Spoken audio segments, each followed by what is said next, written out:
And we're back. And unfortunately, we're going to have to miss my my written account of Desset performing another three-barrel bluff. He managed to shut this down on the turn when Skobelev picked up two pair. And thank God, he actually had a chance. If a six comes, we are on the river. We are basically... Oh, wow. Check out Skobelev. So it's gone check, bet, call on the flop. It's gone check, check on the turn, and then Skobelev with the two pair finds a check on the river when the ace comes and manages to get Desset to punt off, say 20 million. Nice play, Skobelev. And honestly, this is the power of him. Although you could say that Desset really had no choice. I mean, the ace comes on the river. Kind of feel obligated to take a stab at it. A bit unlucky for him, perhaps. And if you missed the last 7-8 minutes, no sweat. We're all still here. Still three-handed. Karmachki still on top. Although I think Skobelev has won two big pots, or say big enough. And he's not going to be far away from chip lead. Desset, I think he'd probably be down under, say 80 million, 70 million at this stage.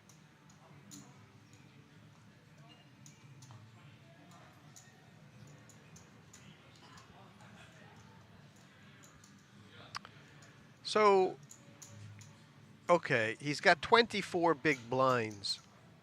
Too many to just go all in. In fact, probably, as in his mind, too many to even raise. Better to try and slow play the ace for deceptive purposes, or just keep the pot small for the purposes of giving himself more maneuverability.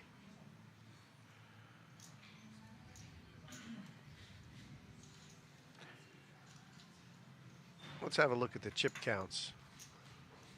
Just to be sure. Yep. Karmachki back over 200 million.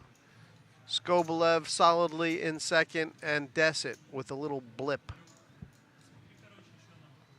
Hardly his fault. He was trying. He got bounced back in his box.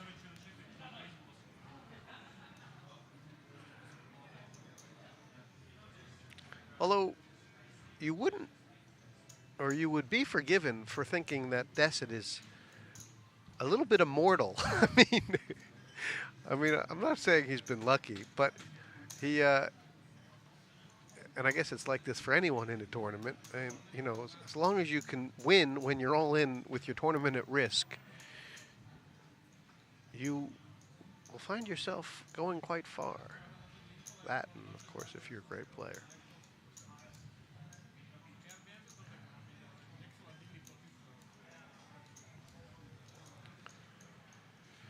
To be fair, every single one of these players has been all in with their tournament at risk and more since we started this day. 14 players left. Great spot for Karmachki. And Skobelev, who has been quite good at turning up the dial when he needs to, has to really think hard now about turning the dial down. And in fact, can he find a fold button? I don't know. 15 million in there.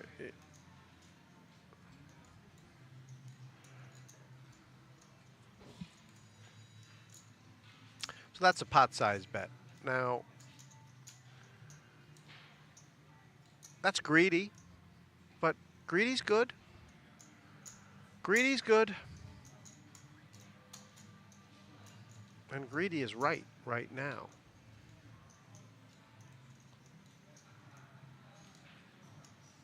That's from Skobelev's point of view, it's really a terrible card. A lot of hands that he could have beat. That 9 helps in some ways. It's certainly hard to call it a blank. I mean, it's not a club, it's not a diamond, but it ain't no blank.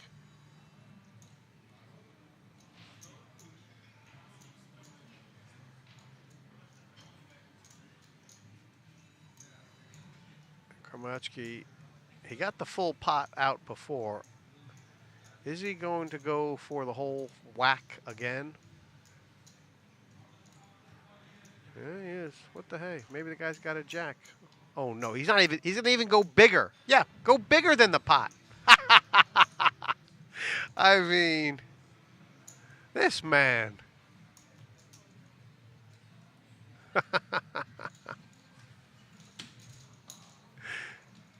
Why not? Why not dream big?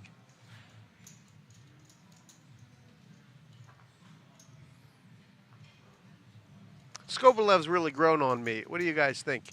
He's shown a lot more dimension to his game than you know, for the first I'd say 3-4 hours of the final table, and a lot more evidence of why he got so far in the tournament.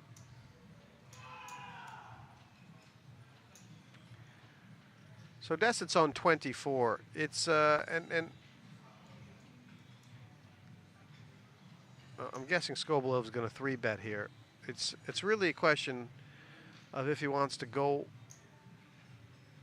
He's not going to go on. He's got 50 big, so he's going to try and raise an amount that commits Dessett.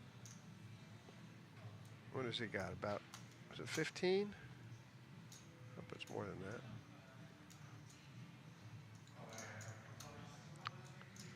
$16.5. See, I think he might have wanted to go a touch bigger. I don't know.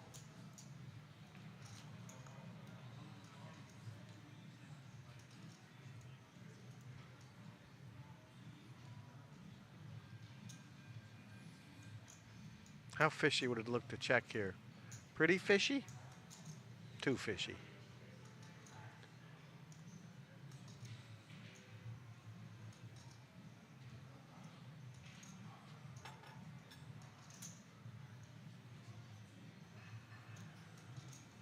I'd say on the whole, Skobelev played that quite fine. Although,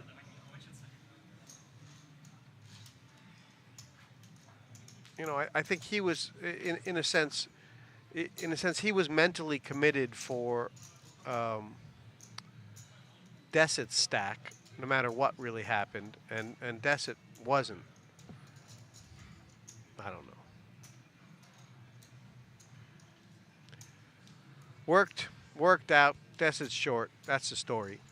19 years old, only perhaps guaranteed 82,000 right now. And this is a raise, but let's be honest. This is Karamatsky has been very aggressive with the 3-betting from this spot. Perhaps, though, Dessett now short enough that doesn't make as much sense. Doesn't want to overcommit and find himself having to take on Dessett with no hand.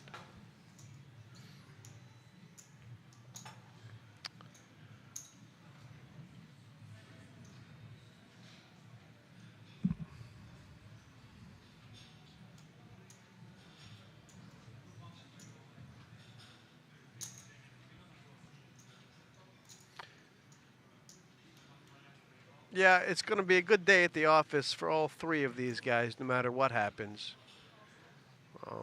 If you want to feel pity, you'll have to hearken back to some of the players. Yeah, that's exactly right. Sina Almazad in 8th. Tomovich in 7th. Zukernik and Wang in 6th and 5th. Now, those are guys you could pull a few heartstrings for. My gosh, what did Alamazad do wrong today? Gotten out of bed. Do you remember that? Sat down. First he got the ace-jack swallowed up by a 3-4 suited for absolutely no good reason. Then he got his aces cracked, just destroyed. And then I can't remember what the final indignity was, but I think basically all the players kicked him in the ass before he left. You know, just for good measure.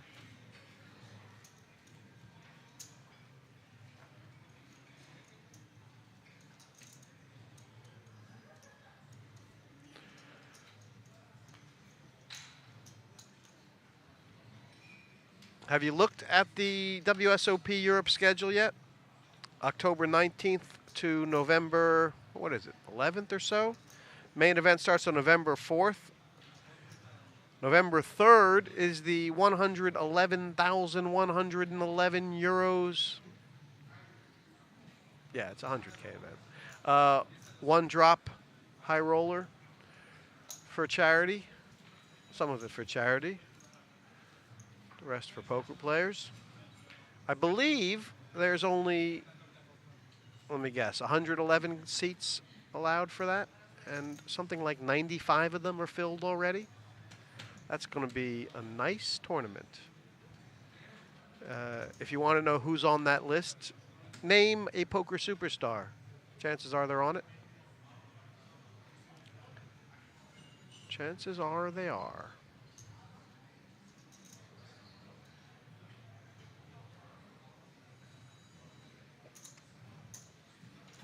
Anybody watching planning to come for the World Series of Poker Europe?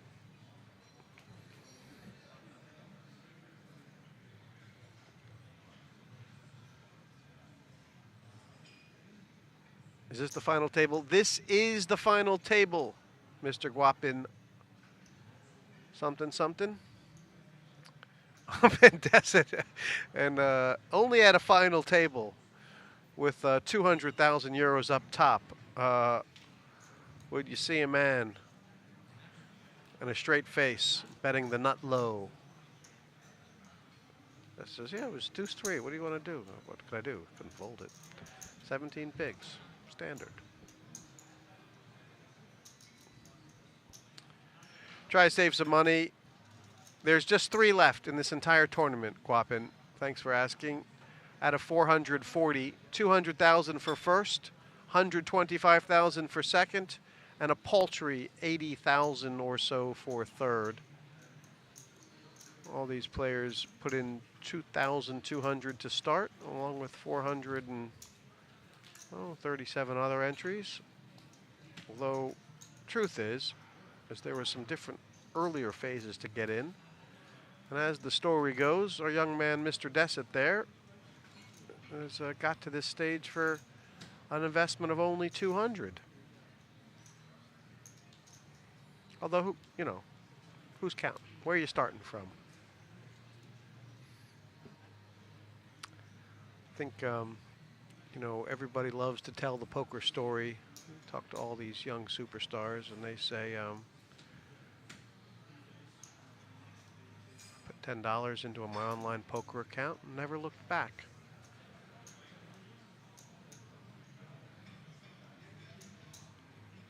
And meanwhile, Karmachki, I'll set you all in to Dessett.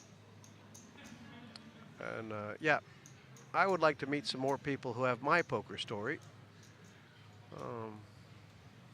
I opened up an online poker account, put in $1,000. The next day, put in another 1,000. And on day 3, I went again. And I'm still trying to get even. Who has that story? Where are more of those guys? Oh, where are you? Isn't anybody like me?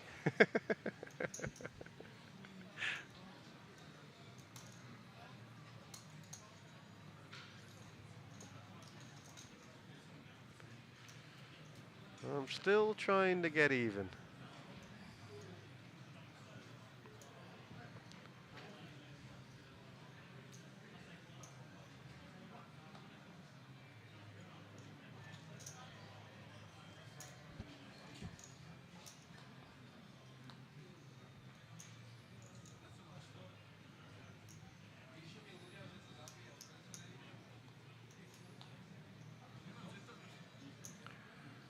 So the fact that this game feels like it's ground to a halt a little bit, let me tell you something. That's exactly what Dessett really wants. Because the smaller the pots are, I would say, the more options he has come the river. He doesn't really have many options, does he? Am I just making things up here? More chances he has of trying to get it back without having to get all his chips in on the fly. He's really low now. Really low. Could be open shove time. 14 bigs.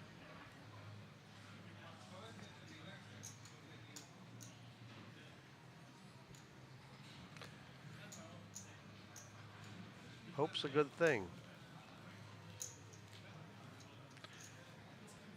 Just blinds trading here and there, really, says Chupacabra. It's true. The only thing that's happened, I'd say, in the last 40 minutes, or 30 anyway, is a nice, interesting river bluff from Deset. It was fairly forced, to be fair.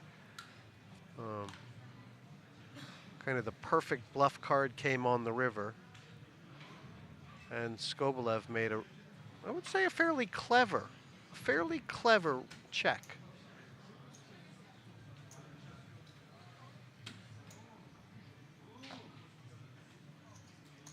With two pair. Beyond that, not much. Not much.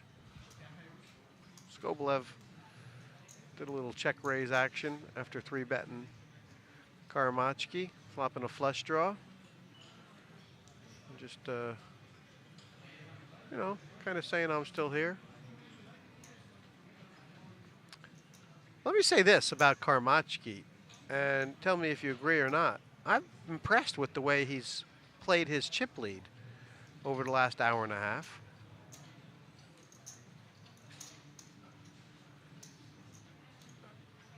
Although limping in, you know, I guess the idea with limping in when Deset has 14 bigs is you cannot really raise fold. So you can limp fold if he shoves. And I guess at that stage you kind of have to limp. You kind of have to limp a different range. Interestingly enough, the limping on the button three-handed with the chip lead, if I'm not mistaken, was pioneered by Greg Merson a few years ago at the World Series of Poker final table. And I had never really seen it before. And I say a lot of people that have said it's a thing.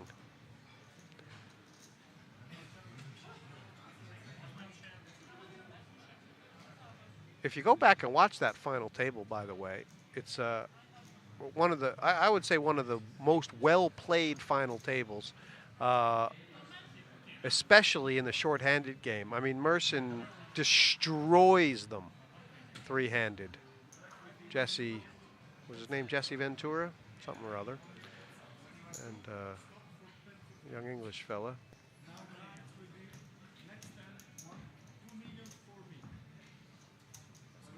Lines up to 2 and 4. What are your favorite World Series of Poker final tables? Have you watched many of them? I love them all. This past one had some good stuff.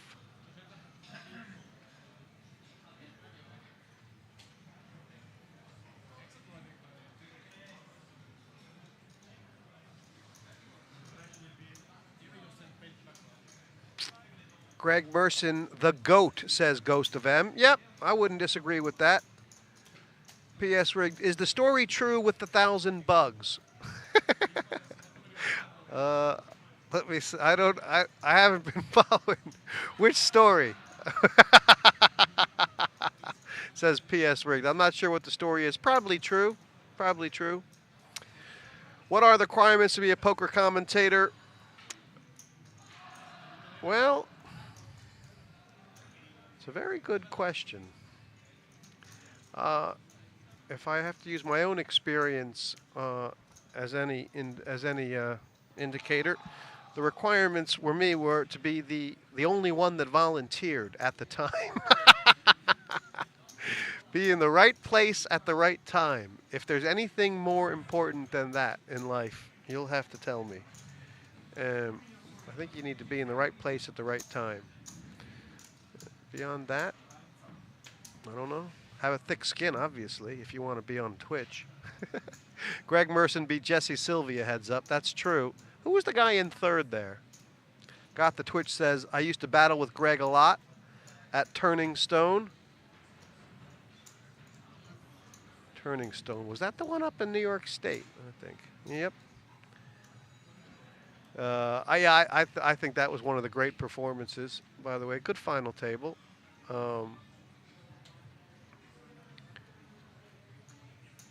Obviously obvious. What do you think about the return of Poker After Dark? I haven't seen it yet. Look, any variation is good for poker on TV. You know, anything that's a little bit new.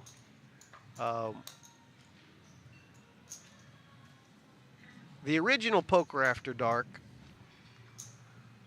wasn't my favorite, and the only reason I'll say that is because it was a kind of a winner-take-all sit-and-go, where most of the players weren't even having to pay for their buy-ins, which I think took a little bit of drama away from some of it, even though there was some great banter.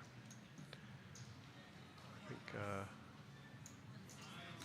probably a lot of people would say high-stakes poker in the original couple series was some of the best poker television that's ever been filmed, and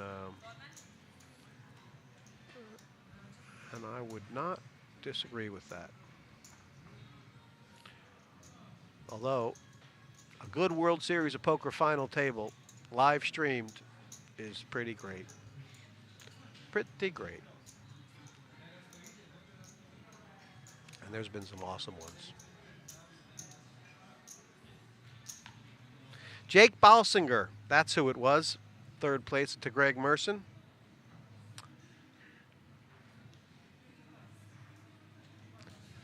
Yeah, Turning Stone was in upstate New York. Never been there, but I remember, I think there was, who was it? Mike, who was the kid who destroyed from up there, the cash game player? No.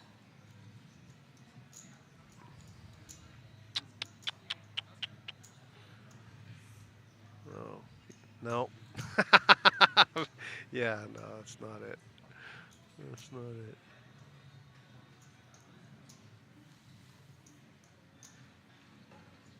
So the guys are saying the Poker After Dark is on today, the return of it. Well, that'll be fun. What is the format, guys? Is it a cash game or is it a tournament? I'm hoping it's a cash game.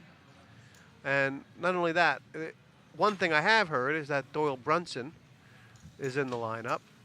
And look, say what you like, a chance to watch, you know, really one of the icons of poker history. And he doesn't get out much. I mean, he still plays a lot of cash in Vegas, but doesn't play much on TV, doesn't play at the World Series anymore. So chance to see him, yeah, that's history. Someone saying Tom Dwan is in too. No way. See, now I have to see that to believe it. There is no way. See, I'm not that dumb or gullible. Because if Tom Dwan's there, I may have to switch off, and I mean leave here, and tune in. Because yeah, he's obviously Tom Dwan may or may not have been the greatest poker player of all time, but it's really hard to say he's not the greatest TV player of all time, because yeah, quite a special TV character, and we won't get into you know, all the whys and wherefores of his adventures, but yeah, when Tom Dwan was on TV, when the Jungleman was on TV, when Helmuth is playing for real money, so yeah, you gotta love it.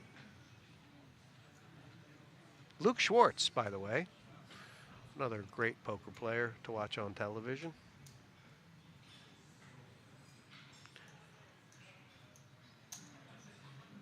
All right. Yeah, these guys are saying Dwan is on all 3 nights. I totally don't believe you. Totally don't believe you. 4 hours till dirt? Really? This is going to be some poker night for us, huh? Get to finish up this one. Watch one of these players win 200,000 euros, and then switch on over to Tom Dwan. I know you guys are pulling my leg, by the way.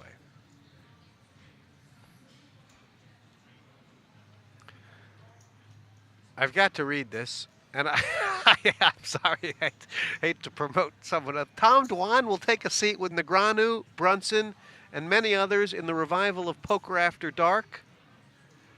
Okay, is it a tournament or is it a cash game? Please say cash game, because if it's not, I'm only half interested.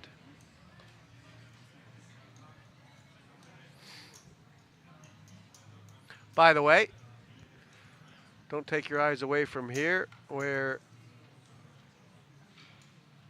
Quirements is doing, I would say, a very impressive job of shepherding his chip lead to victory. And I'm starting to think that he has quite a lot more poker experience under his belt than I originally gave him credit for. Maybe, well, why blame anyone but me? Is Luke Schwartz the kid with missing teeth who wears a bandana? I'm going to say yes. Even whether or not it's true, I'm sure he'll appreciate that description. Oh, kid's a pigeon, by the way. Kid's a pigeon.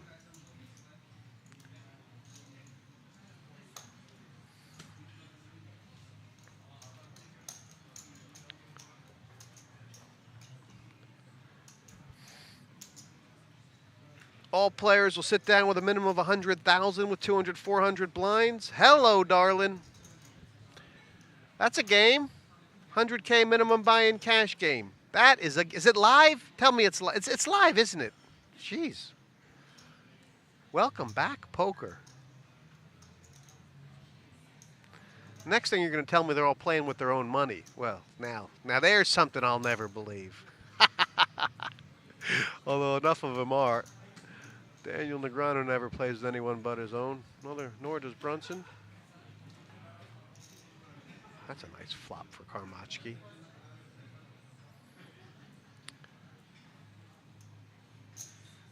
Tom Dwan, man of mystery. Who else is in that lineup? Who else is in the opening 6? Who would you like to see with? Now there's a lot of guys who. I'll tell you what, the waiting list is long because even though Doyle Brunson, Daniel Negreanu, and Tom Dwan are 3 of the biggest names, as for the list of those who would be willing to put up 100,000 to take them on, times have changed. And let's just say that they won't be short of comers.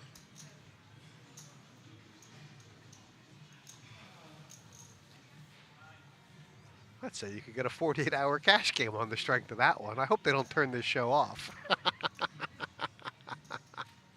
Esfandiari? JRB? Lauren Roberts and Bill Klein? Oh, my Lord. Holy cow. What a lineup. What a lineup. Oh, my gosh. I'll tell you what, the Jungleman is going to be gnashing his teeth, banging his head. He won't turn in. There's half the internet is going to be trying to crossbook that one. Holy Toledo.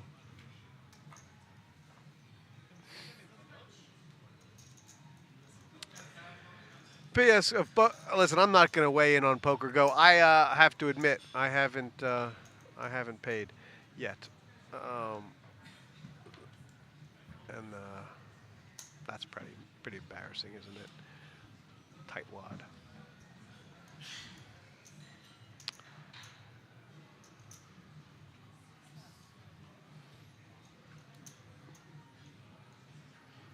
But look, if you're a poker fan, you know, you have to like option of having good poker. When it's on Twitch, we do it for free. That's good too. And I like that none of these guys have overplayed their hand. Desit is getting an absolutely amazing run out of 25 bigs in that. And look, the guys are kind of letting him do it. You know, he loves that he's not being ground away, that he's kind of being allowed to win a couple pots with the old 10 Dewey and not in threat for his life. Look, he's got, what has he got? He's got 20% of the chips in play. Far from out of this as a short stack.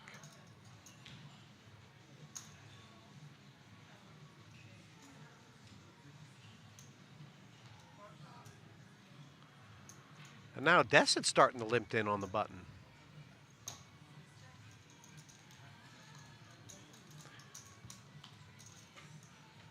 Oh my, they're letting them all get away with it.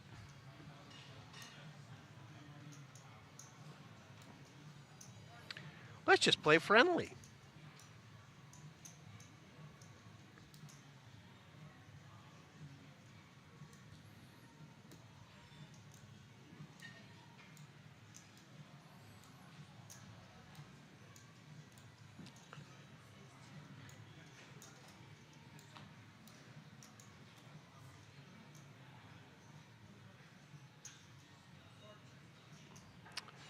So Skobelev has really turned into a trapper, hasn't he?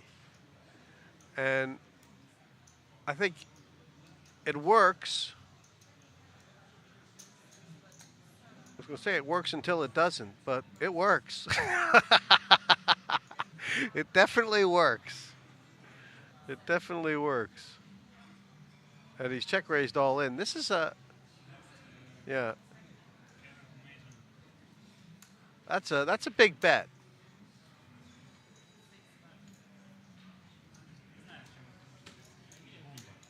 I'm not sure if he had to. I'm not sure if he had to check raise all in there. I think, but look, he's the guys think he's very passive.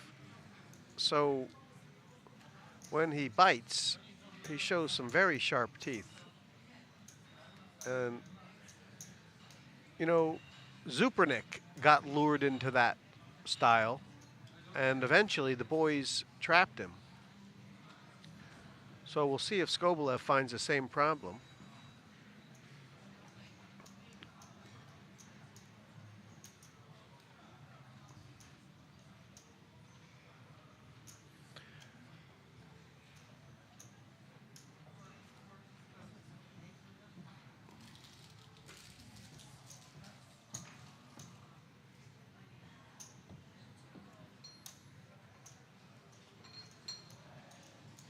And this is where this is the kind of spots that Desit is doing quite well in.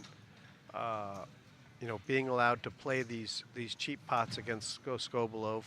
And I think Desit's on a check raise mission here, by the way.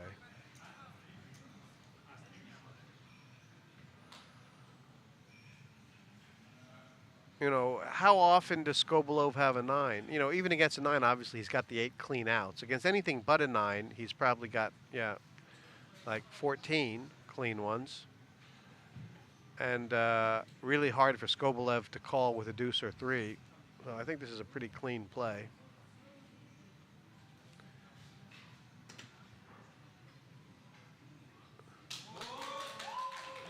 And what's that? You hear clapping? I think there's a rail. I think Desit's got some fans on the rail there.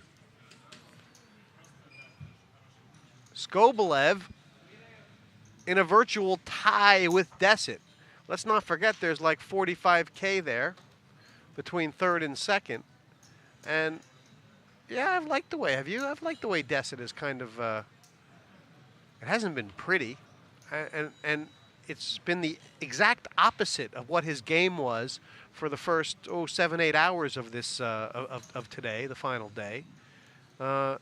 which is that he showed an ability to small ball it when he had to. And that's fairly complex to be able to go from animal to small ball master in the blink of an eye. And I think what we're about to see is called car crash.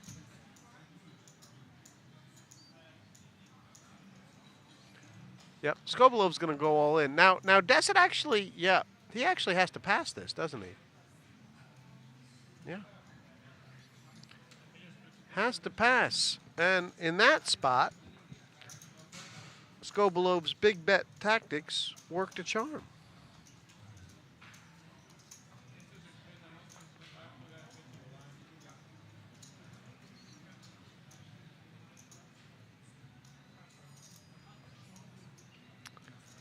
Matt Leah is saying that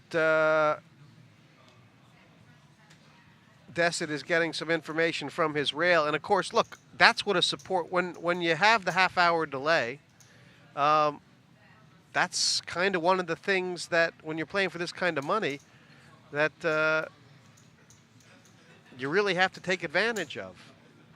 Well, I don't want to get into all the intricacies of what's the best way to stream poker and what's not. Personally, I'd like to see it all live.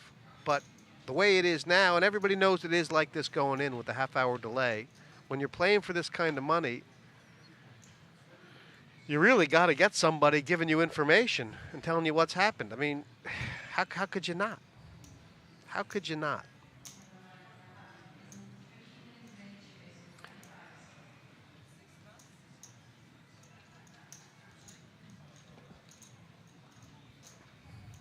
You know, I'm going to be sounding like a broken record, but I think the best way to stream live poker is for us not to see the whole cards during the hand, but for all whole cards to be turned up live at the end of a hand, no matter what, for the players and the audience at the same time.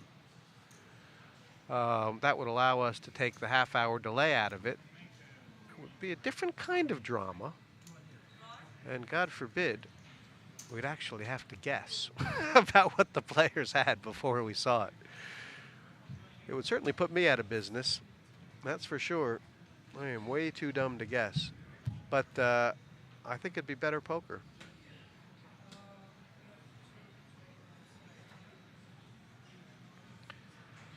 And let's guess that we're on a short break right now. 3 players left, and fairly even stacks. Well, anyway, 1 double stack and 2 half stacks.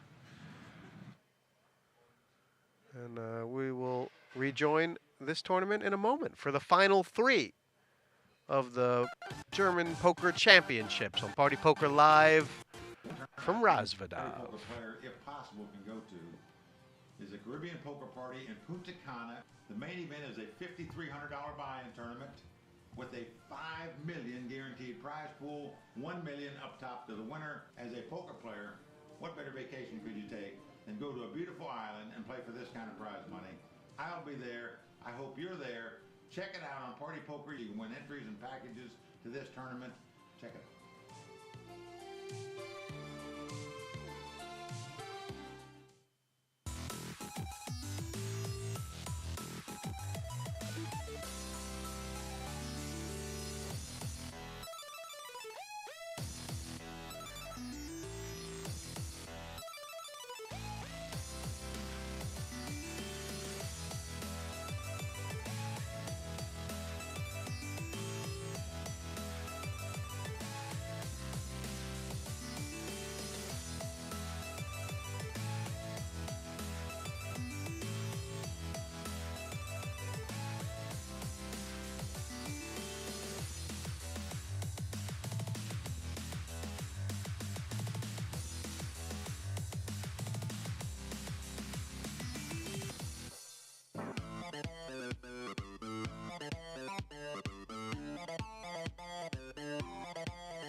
recommend that every poker player, if possible, can go to is a Caribbean poker party in Punta Cana. The main event is a $5,300 buy-in tournament with a $5 million guaranteed prize pool, $1 million up top to the winner. As a poker player, what better vacation could you take than go to a beautiful island and play for this kind of prize money?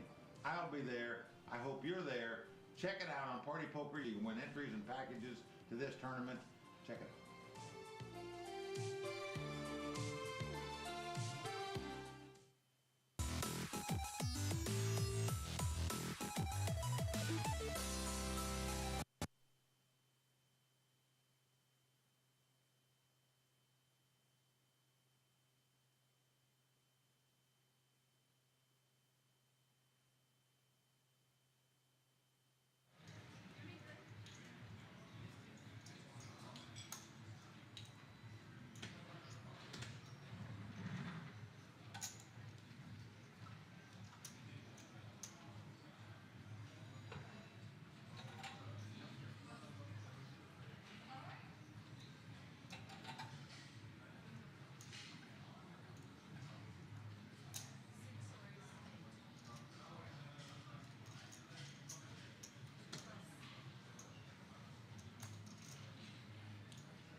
Hey, what's up? I did not realize the game was back on. Apparently neither did Desit.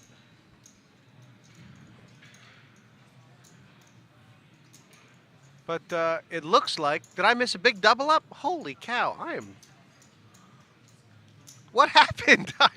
I've missed this. They told me it was a 20-minute break. Come back, the guys are playing. Anyway, welcome back me to the final 3 of the German Poker Championships. I'm guessing that Desit doubled through Skobelev. Is there, or at least won a big pot off him. Is there any confirmation of that? Because Skobelev is looking glum, and Desit is looking like a million smiles.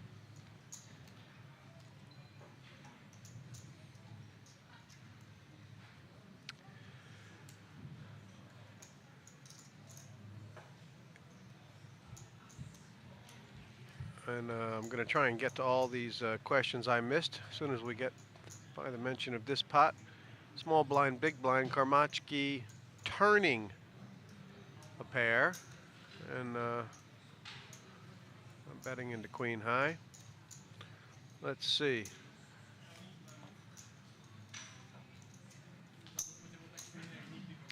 King queen versus ace 3, turn queen, says Nevup. Thank you for that. That must have been the big one. All right, pretty standard stuff, I guess. But Skobelev now down to 20 big blinds. Desit up to 35. Hey, Jesse, how old are you? Oh, I am old. I am old. The first time I played in Vegas was 1986, which coincidentally was the first time I went broke. No, sorry. I was broke way before that. I was broke in Atlantic City in the 80s. I am 47 years old.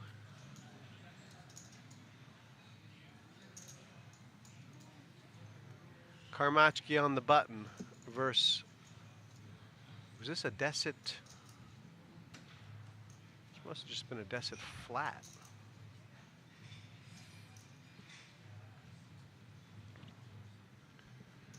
He's checked the flop. And I'm not 100% sure why Karmachki checked that flop. Yeah, you kind of checking the turn seems much more reasonable then. Try and induce a bluff. No.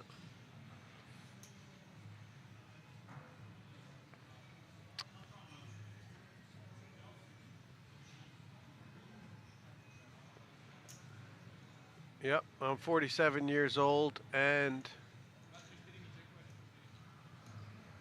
my first real poker room was the Stardust back in the late 80s in Las Vegas. And I just get to spend the summers out there when I was both 18 and 19. $18 a day. Stay in the Stardust Motor Lodge. Split 3 ways. All the food you could eat. 3-6 limit hold'em. How can you spend a better summer than that in 300 bucks, huh?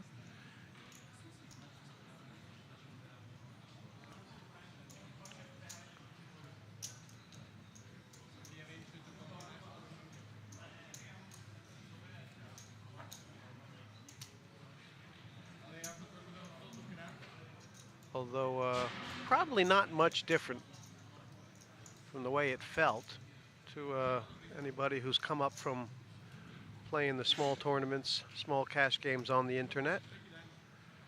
It's, you know, try and learn off the back of a little bit of good luck.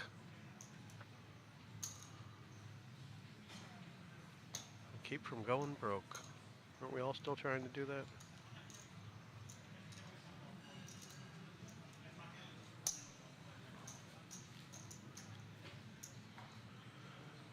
Yeah, I like the way Karmachek's been holding on to his chips. He's a strong favorite to get to the heads up with the chip lead. And he's looked like a good front runner. Since he took the chip lead, I don't think he's given it up. Oh, no, he hasn't. let's say. Definitely shown a lot more dimension to his game. Been loving his 3-betting pre-flop. I think actually his pre-flop game has been quite strong since they've gotten 3-handed. You know, if you've been watching long enough, we go all the way back to the big hand he played against Dessert. The massive bluff, the big call. And really the most interesting part about that, well, there was a lot of interesting parts about that hand. But the part I can't get over was him flatting the 3-bet with the ace-deuce suited. Probably one of the most uncomfortable hands to play in a 3-bet pot, I would say. I mean, can you think of a more uncomfortable hand to play in a 3-bet pot than an ace-deuce? No. That was actually the seminal hand for John Duthie when he played the very first Poker Million live on television. He took the ace-deuce up against the pocket trays. That was how he won £1 million. That and a whole lot of heart. All in shove from the button with the ace-jack. Good enough. Blinds 2 million, 4 million. And this game really has ground down. It's a real battle of, I'd say it's technical. It's very, very technical battle because there have been a lot of opportunities to win a pot with no hand since they've gone 3-handed. Do you guys think they're evenly matched?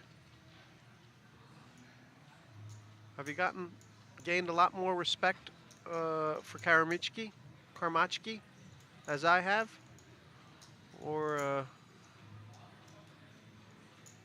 do you think he could be doing anything different as the chip leader?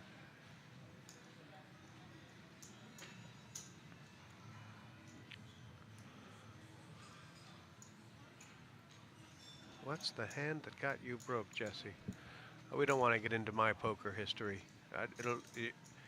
And believe me, don't ever ask anyone to tell you a bad beat story. If there's one piece of advice I can give you in your poker career, don't ever ask for a bad beat story. You're going to get more than you want to hear anyway. Don't ever be so dumb to ask someone to tell you a bad beat story.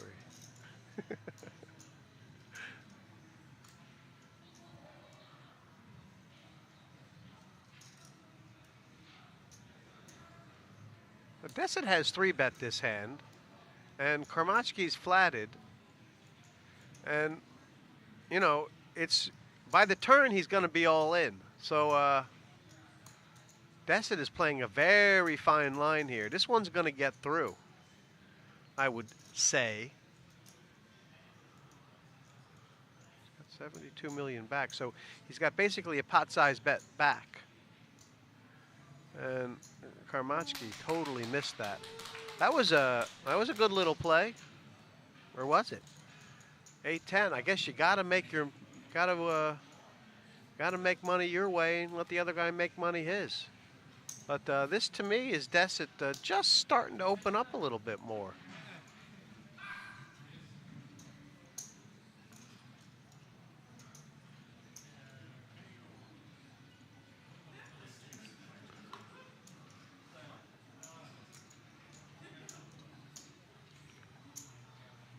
And how many has Dessert got? He's going to have about 160 now. This is starting to become a horse race. If Dessert comes back from the felt to win this, it'll be,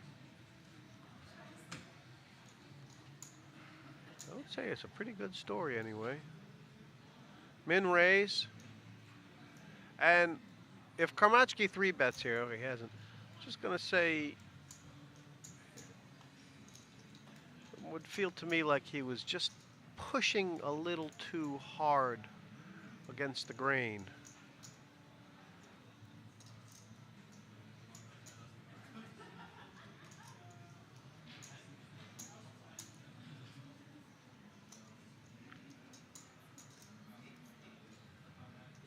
Check bet. Pretty decent sized bet, by the way. And I mean, does Dessett know what he wants to see? Does he know that was a good card for him?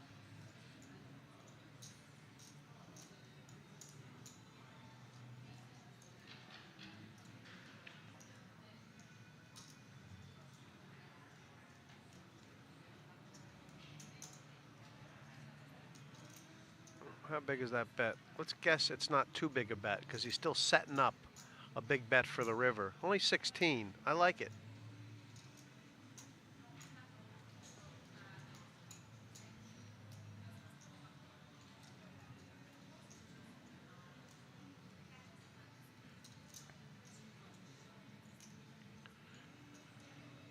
Really, really hard for Karmatsky to call, I would say. You know, he can call and say, well, I'm going to fold on the river. But,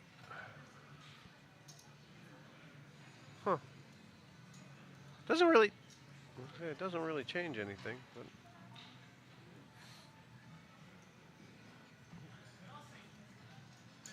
split pot did change it.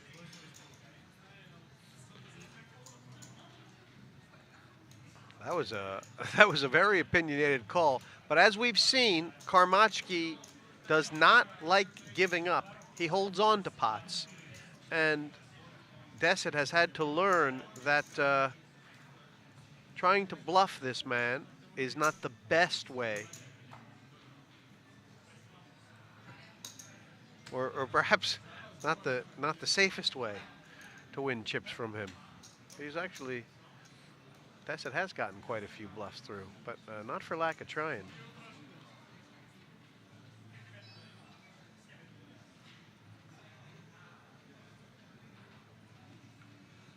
I'm not really sure how to think about that hand. Not really sure how to think about that hand. I wonder if these guys are feeling a bit like me. I mean, it's been a long grind here today. And the 3 days before, there's a real stamina issue that comes into play at the end of these big tournaments. You know, when you're playing for the biggest money, obviously, you want to be at your best. And how can you? Unless you've done everything right for the last 4 days. Slept right, ate right, not drank too much. Pretty impossible. Skobelev, the master of the one chip all in. It's, well, it's like 20 bigs.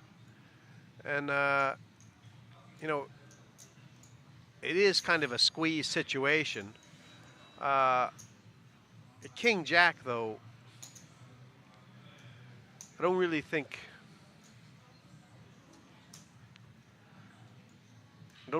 it's the kind of hand you want to be calling these things with. Even if you think your man might be at it. I mean, if he's totally on the fly, let's say he's got like 7-8 suited, you're not. Yeah, you're in good shape. Let's be honest. But you're behind so much, and you're dominated by a lot.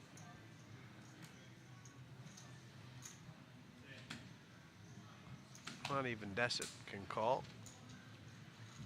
A good little pickup from Skobelev.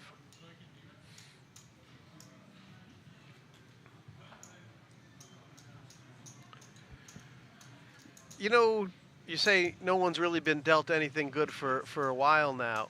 And, yeah, obviously the cold deck, two players picking up a big hand, that's what's going to make the big pots. But really, all the poker is played in the meantime. And someone once described poker to me. They said, in every poker hand, there's 4 boxes. There's the box when you have something and your opponent has something. There's the box when you have something, your opponent has nothing. There's the box when your opponent has something, you have nothing. And then there's the box when you both have nothing. And he said all the best poker players make the most money in the fourth box.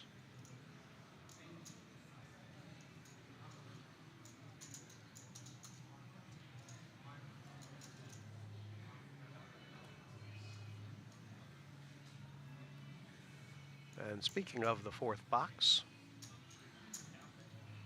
launch into it with the 7-9 suited and take the pot. That's poker. And to be fair, Karmachki has been doing well with those sorts of pots. The 3 bets pre-flop.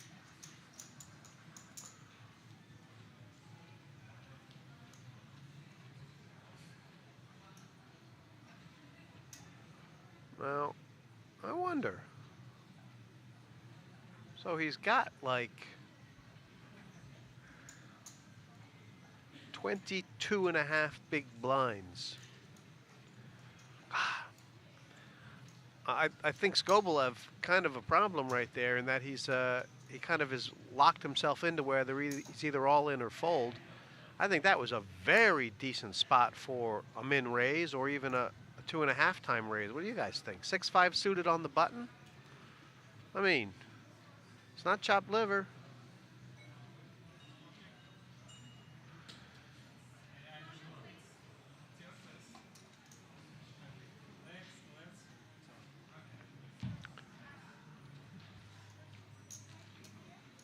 Was the starting stack 1 million? Let's see. Yep. I would say yes. 440 players, 440 million in play.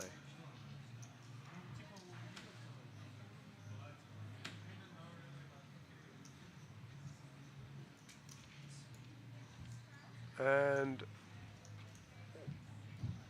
we have an exposure problem. Exposure to the elements.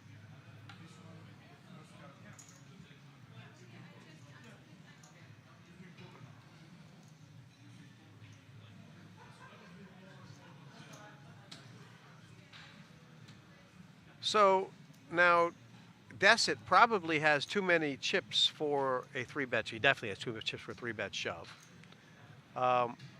This is probably 3-bet to fold. And although let's face it, Karmachki has been much more likely to peel off the flop to the 3-bets than to 4-bet shove. So I think you can confidently 3-bet fold with Desit's hand here. And what happens, obviously, if you get called, you're playing out of position with the ace-6, which you've done so many times already tonight. Oh my gosh.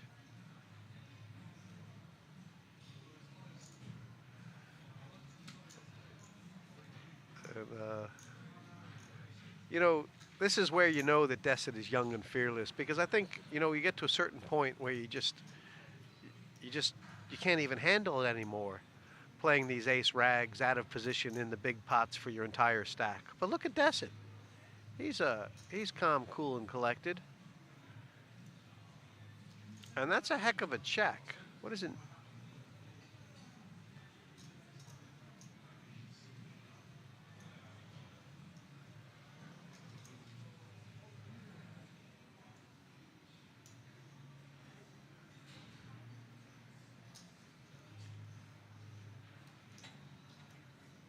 Now Karmachki has to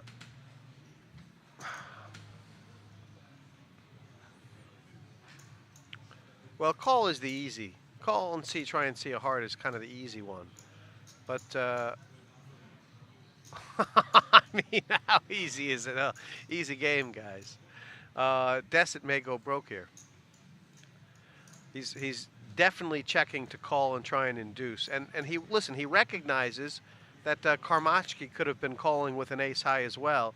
But because he pretty much knows Karmachki doesn't have ace-king, he's going to have to call a big bet here or to chop, at least consider it. I mean, there's 110 million in there. Karmachki could go really deep here. This is going to be very tough for Desit to get away from. Right now, yeah. See, what Desit was hoping was Karmatsky wasn't going to try and punish him too much. And look at that. So let's think about this, because this is his tournament here.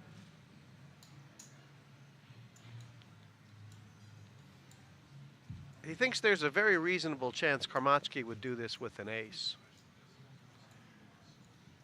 He has to consider whether Karmatsky could ever be bluffing here. If Karmatsky is never bluffing here,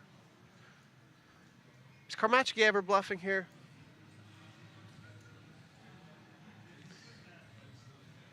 If he's never bluffing, you really can't call, can you? Because you're either calling to chop or you're smashed. God, can you see? Can Karmatsky be bluffing big like this? I mean, he's gone all in, for crying out loud. Has he done this before? Has Karmatsky made a bluff of this magnitude? Would he really just launch it in there with like ace 10? Oh God, I don't think. Oh, really? This is pretty sick. You can't hate the way Desit's played this. He's checked the flop for pot control. Board's paired on the turn. Looks pretty harmless, so he's bet the ace for value. When Karmatsky's called, it's like, what can he have? He could have like a pocket pair. You know, a small pocket pair. He could have had an ace as well. Yeah, he could have had a flush draw. Oh, God. Could he have like 2 5s here and you just got him smashed with the ace? And he's trying to bluff you?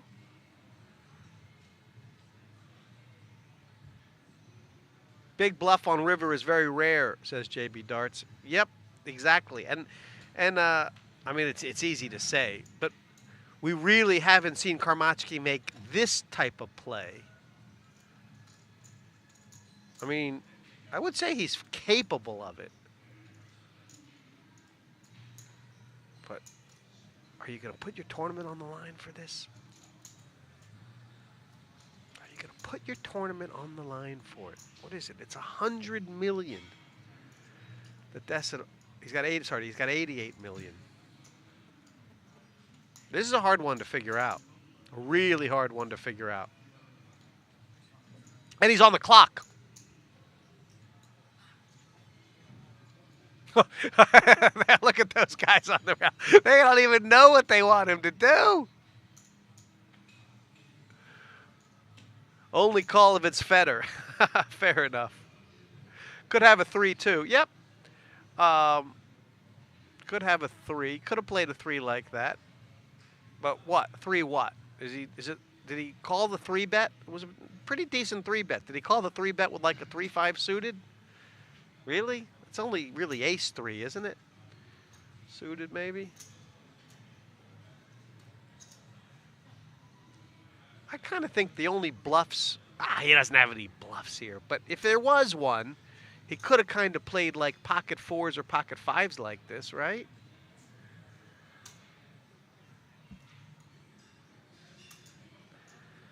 That's real soon for a clock, says Base 3. I actually think so too. But look, you know, guys are entitled. And I'm not sure if he is on the clock, actually, because it's been a minute already. So I'm thinking maybe he's not on the clock. Thinking maybe I was wrong about that. Because the clock's usually a minute. Nope, he's folded. Let me clarify that I am actually not sure if the clock was called. Actually not sure. It felt like more than a minute, so let's guess it wasn't, because it would have been very soon for that magnitude of decision. But he's made the fold, and it was a good fold. What'd you think? I know we could see the hands, but what'd you think? Was it pretty standard? Pretty standard?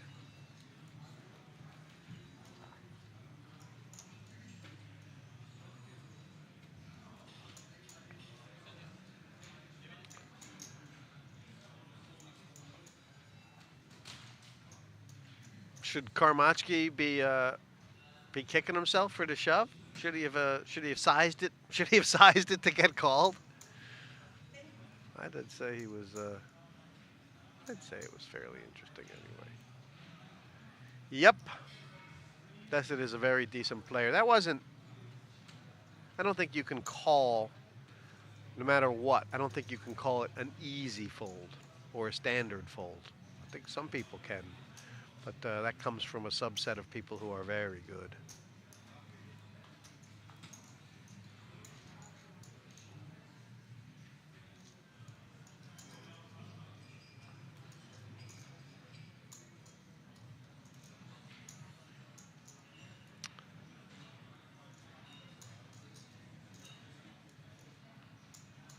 There's one thing about, as you guys are pointing out, it is one thing about seeing the cards. It's hard to pretend you can't see them when you can. It's really, really hard. Nice little spot for Desset. He's got a couple of straights. And look, he may find that shoving is better than calling. Nope. Go for the call.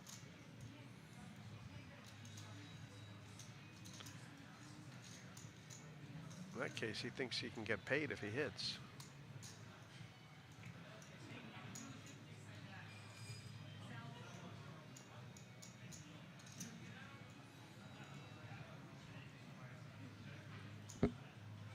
He had him beat with the 10. That was, yeah, that was a little bit of salt in the wounds.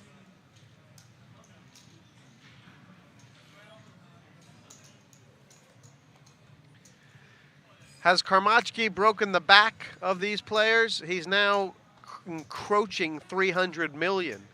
He's done it well, guys. You have to say, if you're watching, or please tell me if you don't think that Karmachki has been up for the challenge here, and he's maneuvered very well.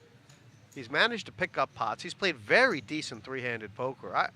I would say that. And honestly, by the way he's played, getting a little bit more attached to hands and not folding as much, that probably short-handed poker is his game. You know, I wonder if he's a sort of a 6 max or short-handed live ring player, if that's where some of his experience is, because he does seem very comfortable three-handed here. And he's done quite well with quite well here.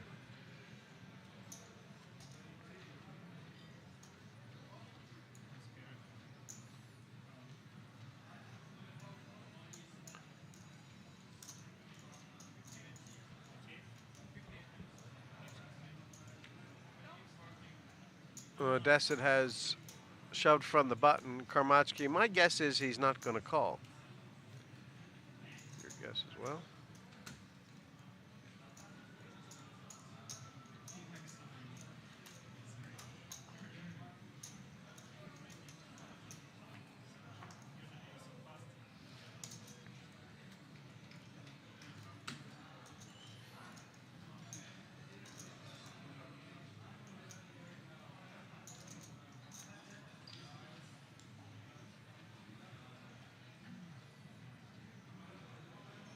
He's kind of broken the backs of these guys. Well, did I say that?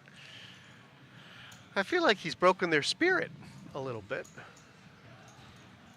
Oh, they've been just running uphill, pushing that log. He's been fairly relentless, Karmachki. Smiles never left his face. Really, the only misstep he had was about 10 minutes in the middle stages when he took off the yellow jumper. Obviously a cycling fan.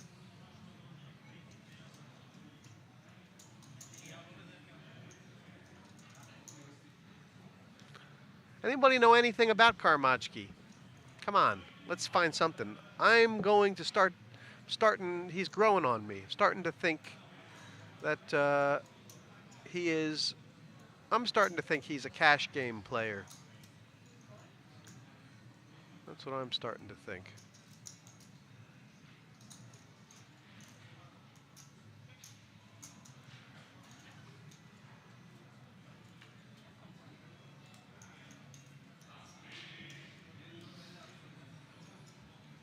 So Skobelev now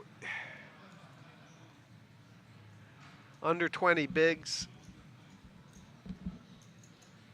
I would have liked to see him be a little bit more aggressive pre-flop with that hand.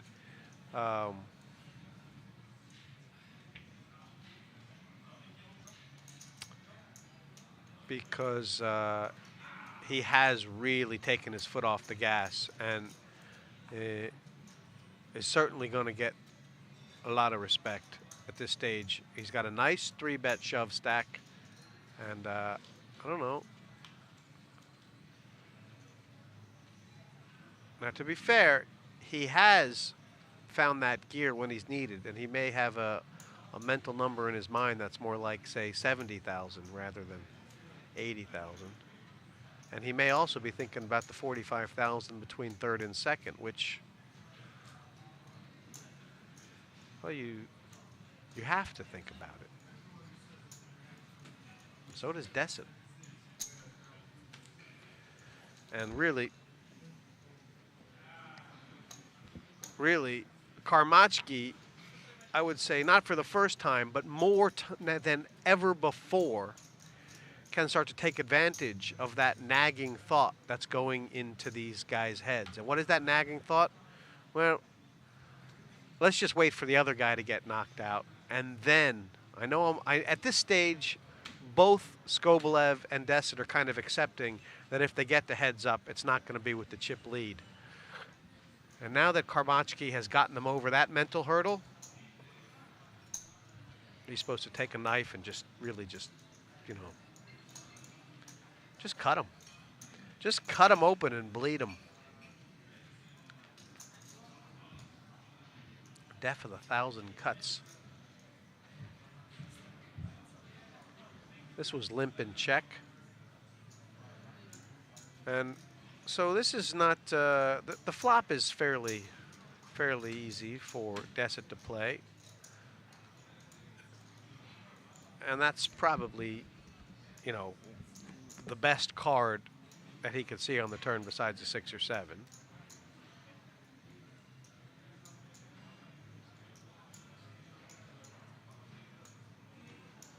So he could bet here, but bet to what? Bet to reevaluate if you get raised. That's it. Expect that most of the time the guy's going to fold.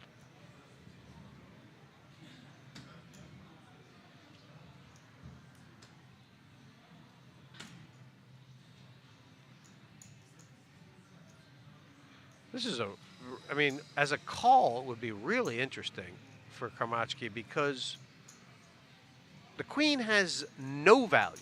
I mean, obviously, he can beat the 4-5. He's obviously got some kind of plan to represent here.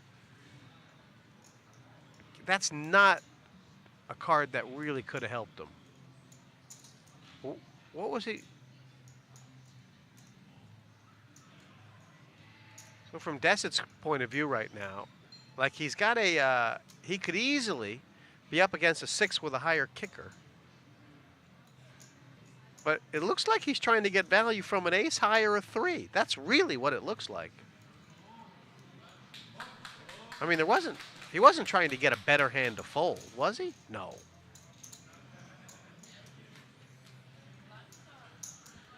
Who's my co-commentator? Asked Dark Angel 709. I'm glad you asked. And speak up if you disagree. Simon Trumper is sitting here with me. And speak up if you disagree, Simon. But it's been a wonderful final table so far. Simon's nodding along with me and smiling. In fact, I actually, I did once have a... I did once do commentary with a fella who, every time I asked him a question, he would either nod his head silently or shake his head. Oh. Didn't have much of a future in commentary.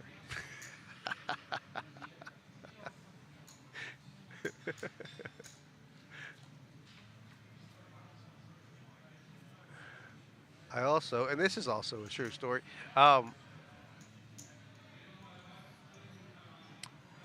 was once doing commentary with a fellow named Rory Liffey, and he was 10 minutes away when we started.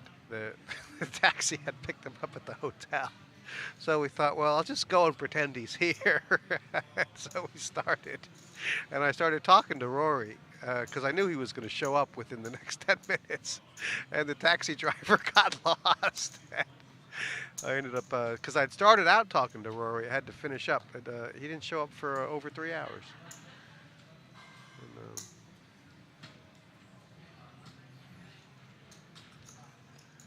of course, he came in, was all wired up on the coffee, and never shut up for the next 2 hours. So it's really a game of two halves.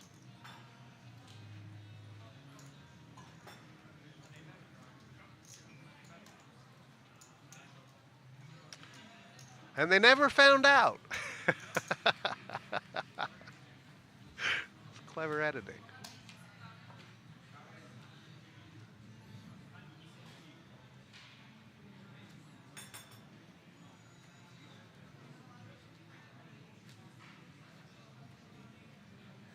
Last time I was here, we were in this almost exact same situation.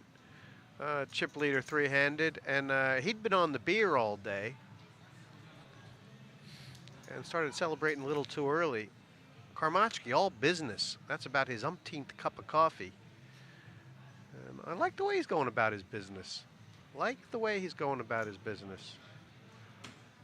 You know, we may find out after this, we may have a very interesting story to tell about that ace-deuce hand. Love to hear both those guys give a director's cut of that hand. That's what poker's missing, by the way.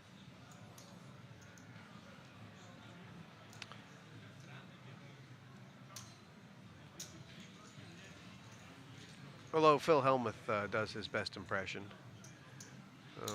I knew he was bluffing. Phil Hellmuth always seems to know the guy was bluffing. Although, to be fair to Phil, he may be the best reader. People ask about Phil Hellmuth.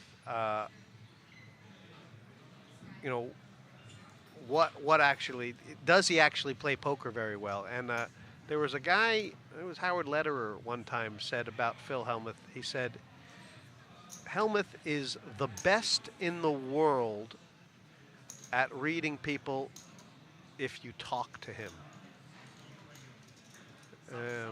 Once you open your mouth, that Hellmuth is the best in the world at reading people from the sound of their voice.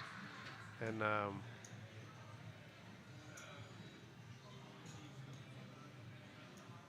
I believe that.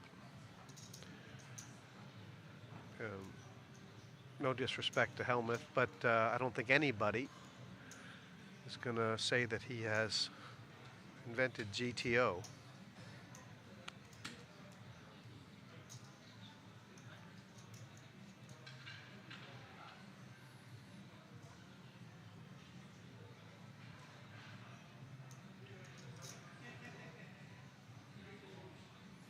Nice little picket from Desit there. How is he still in this thing? Tell you. Grinding away. Skobalov is at his, I would say this is his line. If he's got a line in the sand, I believe it's around 14 big blinds where he's not going to let himself go too much further. And that's not bad.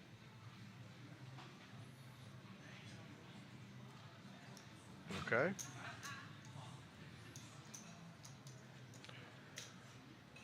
Fold, fold, fold.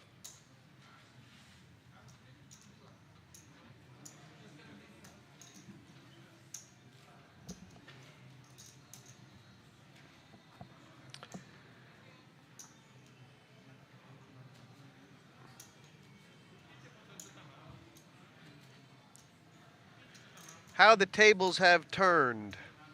They really have, in the sense that, you know, when you look back on this final table, now obviously it's been a long time since we were 9-handed, 8-handed. These guys have been playing, I guess, 3-handed for, what is it, over 2 hours? I think Karmaczki has probably been the best 3-handed player.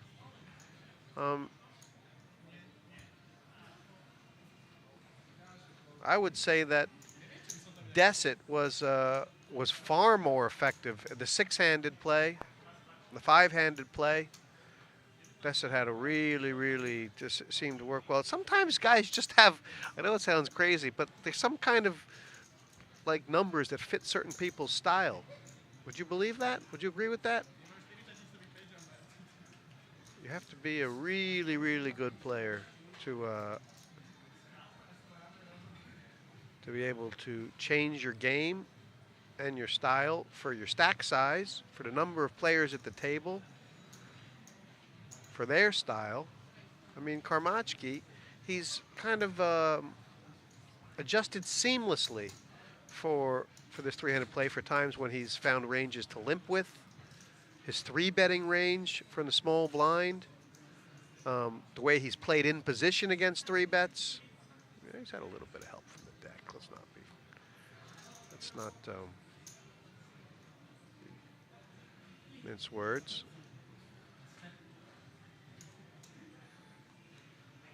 Also played very decently on the streets, particularly against Skobelev. He's not made many mistakes post-flop against Skobelev.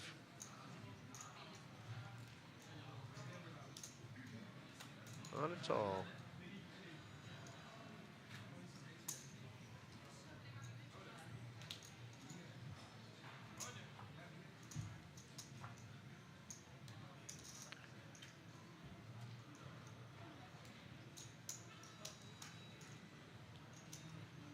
What do you guys think is the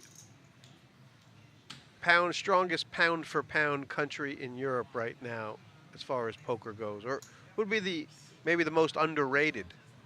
I think someone, who was it? One of the guys who I quite like following on Twitter.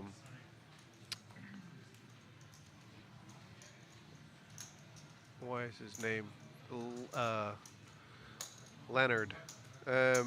Said that he thinks France right now, pound for pound, the most underrated country poker-wise. And I know what he was saying, because obviously France, for a while, was considered one of the weakest countries, and it certainly isn't. There are so many strong French players now. Germany, for the last couple of years, has really, everyone's known, punched way above their weight. And now you have the German Poker Championships with no Germans at the final table. I wonder if with all the action that's going on these days in the Czech Republic, if perhaps the Czech Republic is one of the most underrated pound-for-pound poker countries in Europe. A lot of great players from there. I mean, what do we have? We had a Czech player 2 out of the last 3 or 4 years at the final table of the World Series main event. Bunch of strong Czech players winning big EPTs. I don't know. Slovakia, in all caps, says Smulo. Yep. Yep. If Dominic Dessett is any indication, there are some very strong Slovakian players.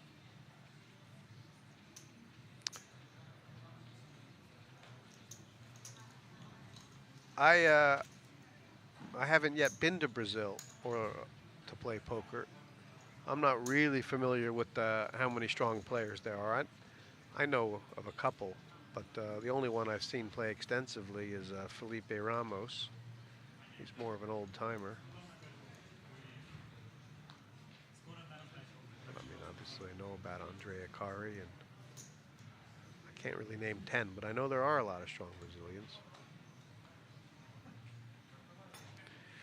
Italy, yep, that would be on my list as well. A lot of people, I think, well, they were certainly a time, I think the secret is out, but there was certainly a time when Mustafa Knit was probably the most underrated poker player in the world. I would say that time is long gone. But, yep, there's some very strong Italians. And let's be honest, when Italy first burst onto the poker scene, they were the butt of a lot of jokes as well. And I mean, there was just incredible action there. But at this stage, now you've got a horde of very strong Italian poker players.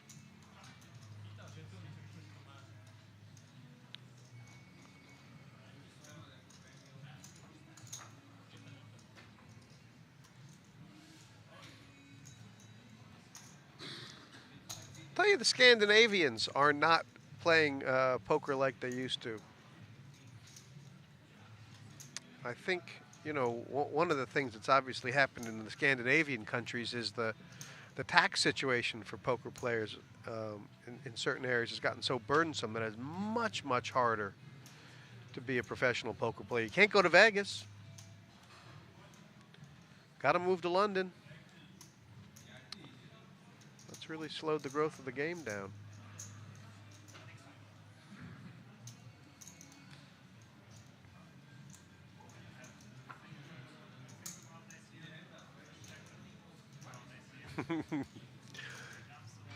Yeah, I think Italian players still take a little bit of ribbing.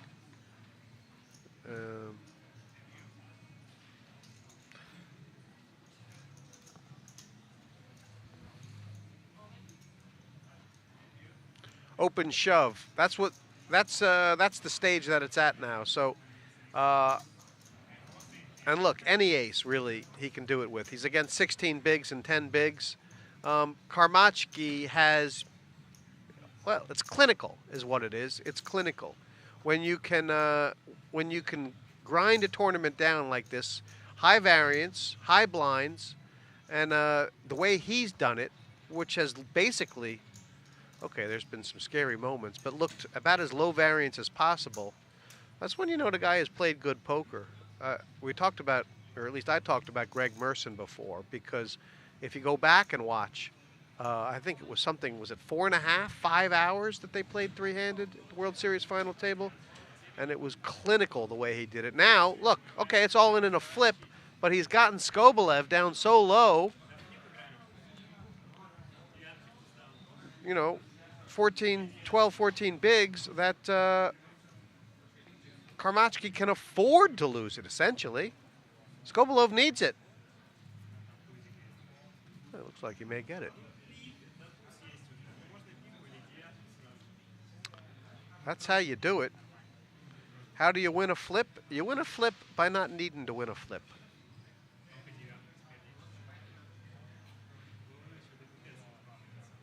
I don't think the nine's coming.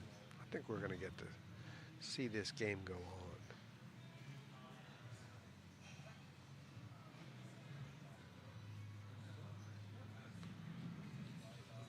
You see, Karmachki, look at that. Smile never left his face. And, you know, it's been a great day out. He's lost about 11 pounds in this sweatsuit.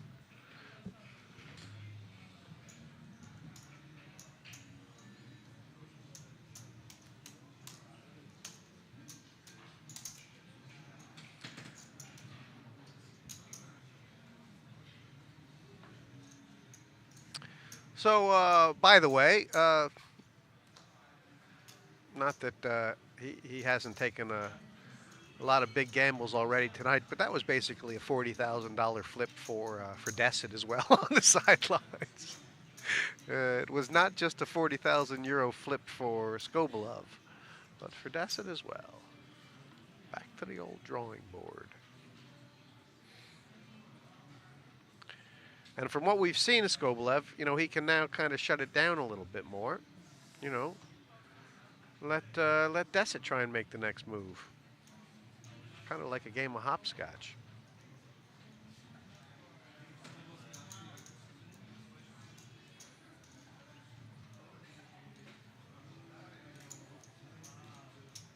Blinds have been up. How long have they been up? Not too long. 2.5, 5 now. So there's only 85 big blinds in play. No, sorry, 88. 88 big blinds in play. I would guess, I would take a wild guess that this tournament is going to be over in this level. That's my wild guess. One way or the other. Because 85 big blinds is tough enough to play with 2 people, let alone 3.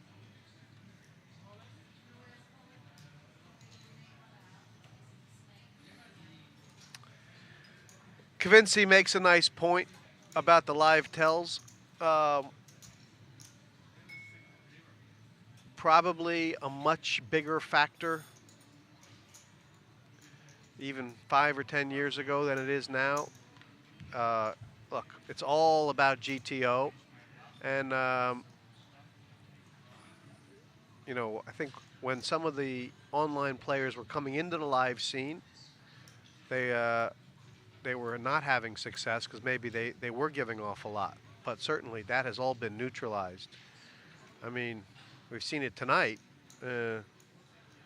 Karmichki pulling up his hood every time he makes a bet. When you look at the really big live tournaments, you see scarves, hats, hoodies, the absolute pain that Mike Timex McDonald puts guys through with his, oh geez, let's not even go there. Oh, it's like he plays in a phone booth. But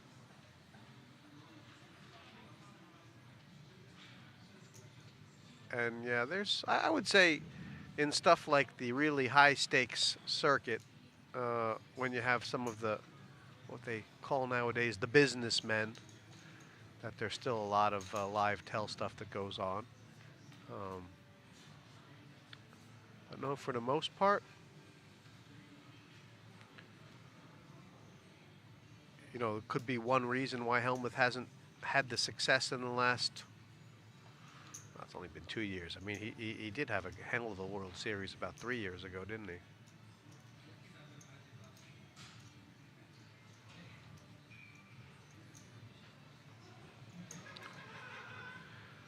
Maybe Negreanu.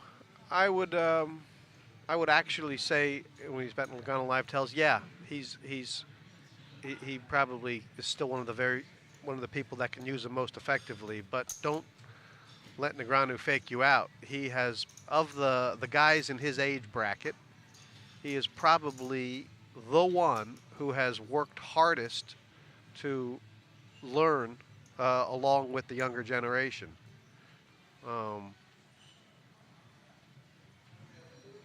So he can use all those old tools and a lot of the new ones as well. He's a real one of a kind that has managed to stay at the top of the game for so long. I mean, in my opinion.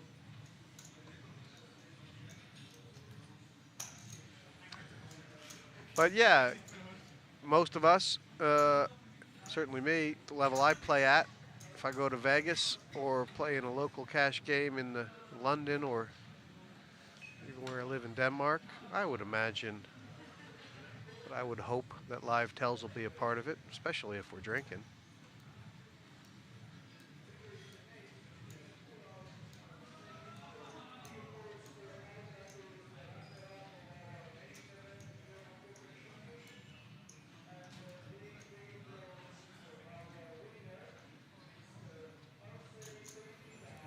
No, it's hard to believe, but there actually was a time when the internet players were considered the fish. I mean, can you imagine that? But that is absolutely true. That didn't last long. It didn't last long. But there was certainly a time when the internet players were considered the fish. Oh God, those were the days. Certainly not anymore. Certainly not anymore. And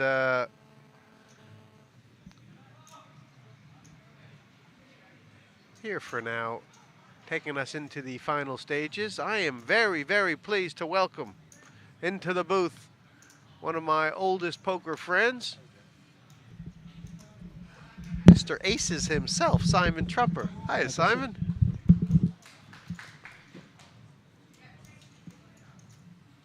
I'll sort him out. 1, 2, 1, 2. Hello? Can you hear him? No. Can you hear me, guys? Yeah, I can hear you now. All right, okay.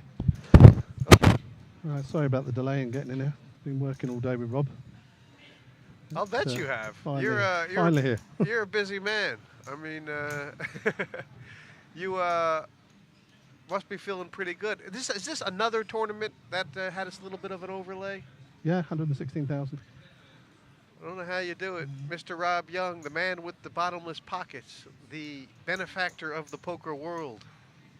But it's been this Rozvadov has been a really, you have to be really happy coming here and seeing the new hotel open up, how nice the poker room is here now. Yeah, absolutely. It's the go-to destination for European poker, without a doubt.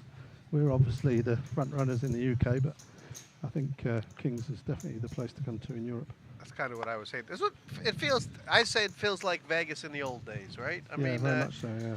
if you're a grinder, you could easily take a month off and come here. Yeah, I mean, you know, Tom Gibson's coming here. I told him about it, and he's actually coming out September 7th, I think. He's coming out for a week. that is a name that will mean nothing. Yeah, it won't mean anything to anybody listening Nothing here, yeah. if you're under the age of 64. Yeah. But one of the great cash game players from the UK in, say, most of the 80s and 90s. Anyway, hi guys. Sorry I've not been able to get here earlier. Let me guess that while you've been gone, plans have been made for another $5 million guarantee. At the moment, we're very much concentrating on Sochi. As you know, it's coming up in September. I've been talking about it all week. It's 8th to 15th. Yeah, I know about the chartered jet. We have the jet from London Stansted, £3,000 a ticket, and we will sort the visa out for you. I'll be on that flight out, and we've got $9 million in guarantees. 5,000 buy-in with a 5 million guarantee, and then there's 4 1 million guarantees, varying buy-ins, 1k, 2.5k, 10k, and 25k. And you know, you don't mind me being honest. There is no way No chance. in hell Absolutely no chance. there's not going to be a huge overlay. You know what Rob says to me? Rob says, You don't even. stay positive, Simon. Stay positive. Well, I'm positive, but there's going to be an overlay. So anybody out there that wants to play poker and have an amazing venue with amazing value, you should be flying to Sochi, because Well, what you should be doing It's is gonna you be a should small be field with a lot of Yeah, you should qualifiers. be playing satellites right now. Yeah, absolutely. I mean, let me. we also have, like Let's yesterday, for example, we did. It's become obvious that I'm going to struggle to fill the jet, so we've put 15 packages. Party Poker have agreed to put the packages online every Sunday, and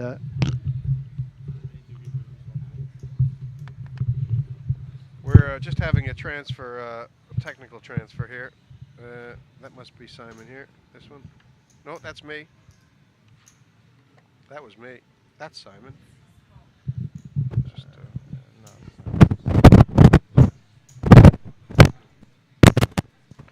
It's nothing, guys. It's nothing a roll of masking tape and baling wire won't fix.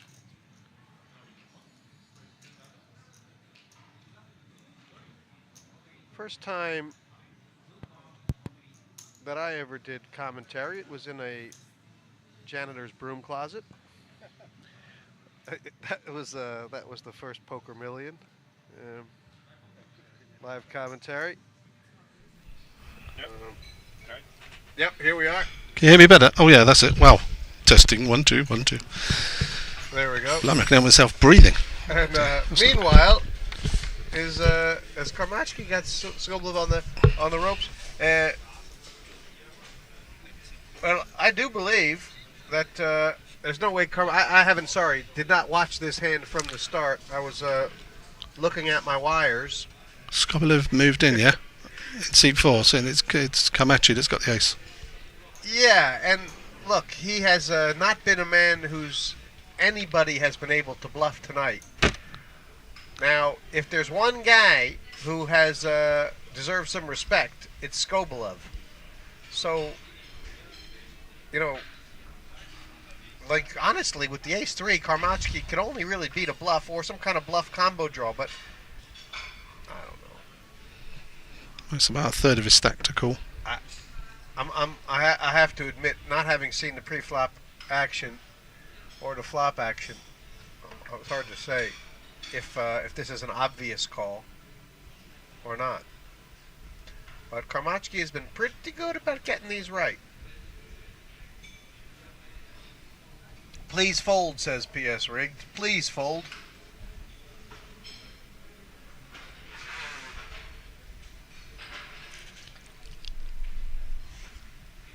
So while he continues to think. Yeah, the jet is... Sorry. Turn down your belt pack. Can you turn the volume down a little bit on there? I'm not sure. I'm going to try. Let's see. How's that? Is that better? How does that sound, guys? Is that a little bit better? Yeah, tell it, please. Sorry, finish us about the jet, because he could be in the stew Yeah, box a I while. think he'll be there for a while. Yeah, so basically... 15 packages. And, 15 packages. We're doing 5 packages every Sunday. First one yesterday overlaid by just under 20,000. So what does the package include? Buy-in to the millions, 5,300, hotel and a flight on the jet. And what is the buy-in for the Sunday tournament? 1,000. I think it's 1,030. That's on a Sunday. But obviously there's loads of feeders, satellites into it during the week. Right. Well, of course there are. There's probably... What is stage 1? yeah, $2.20. Click and collect. Okay, what's stage 2? $22. Not bad. Okay, that's And where then I'm coming 109. in. I'm coming in on the 22. Royal Freeman, is it still seat on jet? Yes, it is. Does he normally take this long? No, but you know, and I'd say the only reason he is taking Party this long, poker. I'd say the only reason he is taking this long, Simon, is because almost every time, or pretty much every time that Skobelev has made a bet like this, Ace-3 would be totally not good. Right. Okay. And you know, for some reason he's actually, it looks like, well, this would be, this is kind of an obvious call, right? If you're just normally this kind of bet 3-handed, you got top pair. But I think he's trying to really, really make sure he's got a reason to call here, besides the obvious one of just having top pair. He's going to Folds it down. Nice play by Skobelev. I don't know. It is. Well, obviously, I've only just come in, so. Well, what we've seen from Skobelev is he's been absolutely tight as granite, and then had these, bursts of totally changing gears, and every time it's worked. So Dominic does it with 103 million, 20 bigs. Very quick graphics there. The what are they playing for now? Top 3. What's the prize money? 82,000 is guaranteed. 125,000 for second, and 200 for first. So essentially a 40,000 euro pay jump. And look, they've been playing 3-handed for what, 2.5 hours, 3 hours? It's been a while. There's kind of a grudge thing element of it. When you've been playing 3-handed this long, I would say you feel about 20 times worse. Oh, here's a nice spot for Skobelev. Very next hand, kings on the button. BH3 asks, where can you play those satellites? Is it... Party poker. Yeah, and any party poker client, essentially. I guess just look for Sochi satellites, or do you have to be on the Dusk Till Dawn client? I actually don't know. Yeah, you can VIP Russia, essentially, and they're on the Dusk Till Dawn as well. Tab. Let's just have another look. Tell you exactly where they are.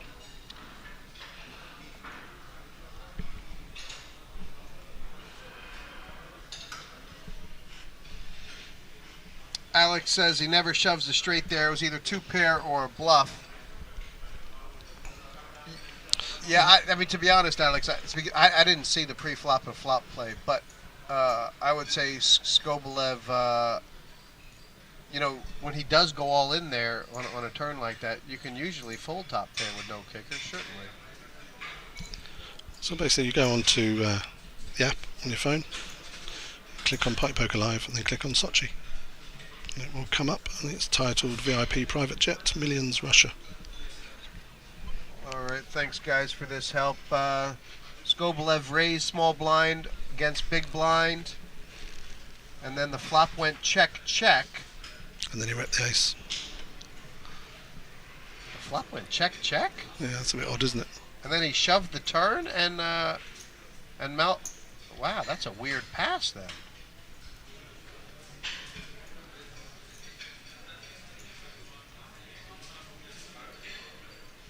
Casino's pretty spectacular here, isn't it? The new one. I love it. Extension. And the TV set. Okay, we have got a couple of problems with sound and especially ambient sound, but I think they'll get it right. Everything Leon does normally comes right.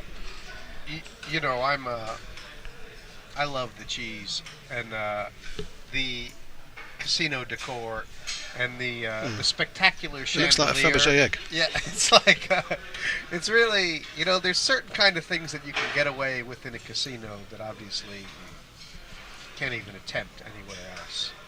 But I actually love the over-the-top chandeliers, light fixtures, glitter. Just reading what Alex said, I agree the 9 is a horrendous card for any combinations, but I don't know if Skobelev, if he raised the small blind, would he normally lead out on the flop? Well, no. So sometimes he check raises. I mean, he's been a bit trappy in that kind of spot. You know, he did made a play with an ace king earlier where he raised pre-flop from I think it was from the small blind, and then went for the check raise all in on the flop. So maybe the Russian was thinking about that. Sorry, just about the casinos.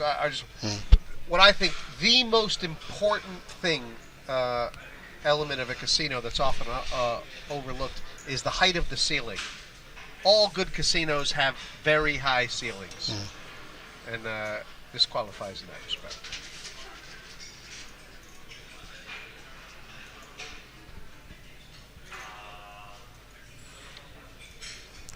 He's really been, I mean, I don't know if you've been hearing about this youngster, this Desit, all day, Simon, or perhaps the last couple days. His brother, Andre, I think, has won the last 2 Party Poker Grand Prix. And we're going to see some action here, aren't we? Yep. Both players are going to think they're in front. Small blind defended with 10 jack. He's flopped top pair. He's got backdoor hearts. Kamachi is going to look like he's c-betting. Now, will he just call and then bet again or lead out on the turn? What's his style of play? Or will he raise him here?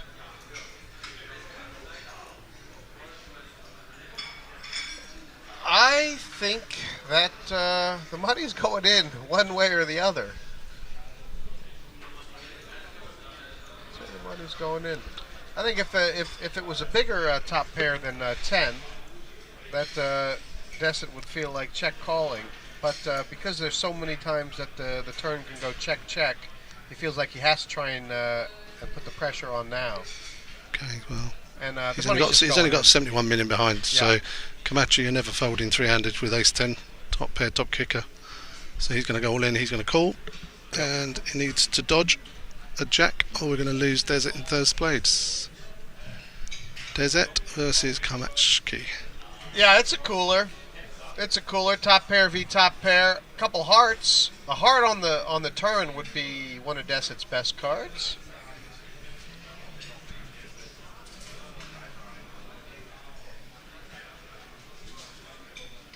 Well, it's all over now.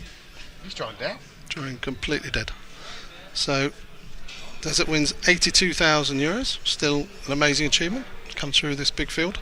Well, I'll tell you what. He's also made a lot of fans, and if you didn't know his name before, you should know it now. He is certainly one to keep your eye on for the future. He has really, really provided some entertainment, and certainly been involved in 4 or 5 of the most exciting hands today. But Kamachi, yeah. Kamachi heads up against Skobelev. I've only watched 10 minutes of it. If Skobelev is as tight as you say, he's got nearly a 3-1 chip lead. Should be able to close this out. Yeah, I'd like to think that Skobelev is going to be totally with reckless abandon now because he's got nothing to lose. So we're gonna see him change up a little bit. But to be fair, Simon, this Kamachi has really been clinical the shorter this game has got. And I fancy that he's probably probably a solid favorite here. You know, obviously taking into account he's 3-1 chip lead, but I just mean, I'd say he's probably a favorite against nearly anyone who's at this table heads up.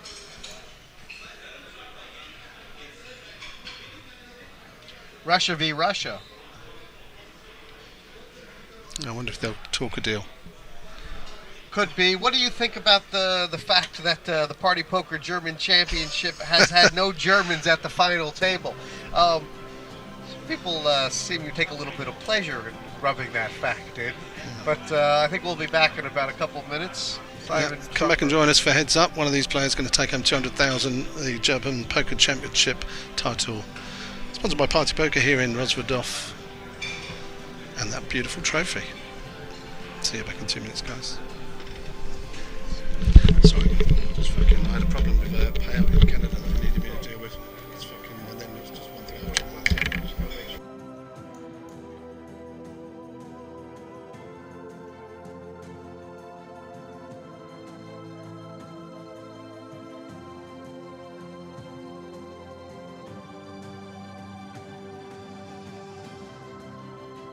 One, two, that's it.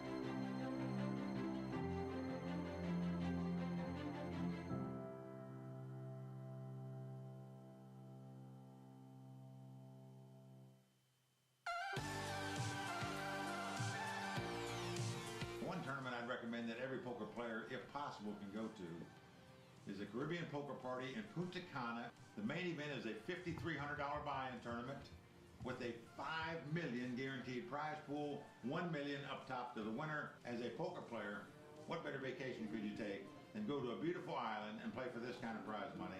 I'll be there. I hope you're there. Check it out on Party Poker. You can win entries and packages to this tournament. Check it out.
recommend that every poker player, if possible, can go to is a Caribbean poker party in Punta Cana. The main event is a $5,300 buy-in tournament with a $5 million guaranteed prize pool, $1 million up top to the winner. As a poker player, what better vacation could you take than go to a beautiful island and play for this kind of prize money? I'll be there. I hope you're there. Check it out on Party Poker. You can win entries and packages to this tournament. Check it out.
Okay, you join us back here at Heads Up, and I was commentating on the Super High Roll yesterday. They did a deal, left 10,000 to play for, believe it or not. I think Tony G was locked up 300, and Sinclair locked up 240. They played for 10,000. Everybody said, "Oh, this is just going to be over in one hand." Took over an hour and 20 minutes because they both wanted that trophy sitting there. And that's a nice trophy, by the way. These guys, let me just have a look. They've just passed me through the details. I think they have done a deal. Let me have a look. Yeah, Arsene, the 175,000, Albert 135, 10,000 they're playing for, plus the trophy and the title. So fair enough. Now they've been playing three-handed for over. I don't even know what the count is. Is it 2.5? Is it 3? A long time. And I would say that they're both feeling a bit of relief, having all but 10,000 locked up. But to say, still a lot to play for. Now, is that water or champagne? Well, he's still on the water. This has been a great event. And I'll tell you, these two players, Simon, at one stage, when we got to the final table, they were the two shortest stacks out of, I think, 8 left. And quite remarkable journeys for both of them.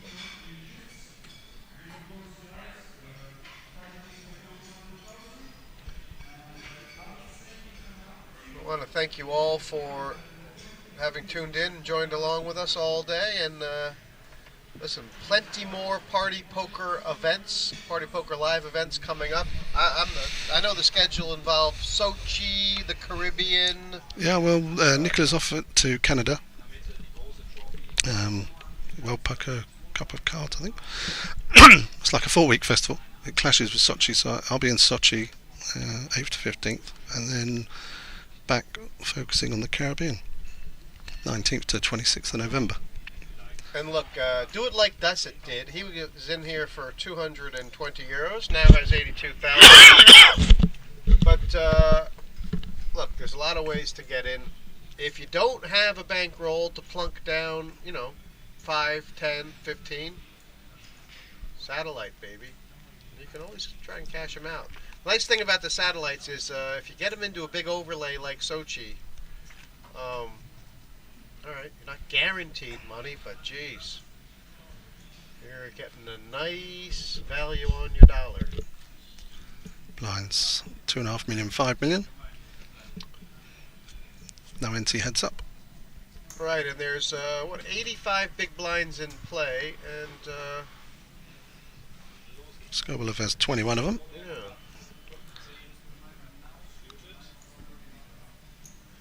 He's on the button. As we were saying, he's been conservative, but now, with nothing to lose, and perhaps even the deal haven't been made, we're going to see him at his freest. Okay, just flat calls with 10-5 hearts. Prefer if he'd put a raise in, but Kamachki probably happy to see a cheap flop.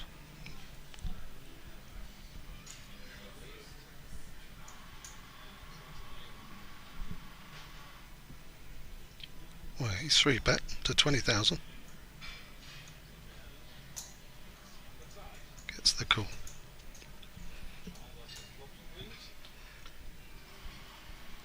They're There's an extra flop. They've both got something. Flush draw against pair of nines. And, And he was the razor pre, so he's going to rip the ace anyway. it is, and He's moved all in. yes. 95,000. Now Karmachki has can legitimately think that Skobelev doesn't have an ace here. Yeah, because he didn't raise pre, and he didn't check raise back.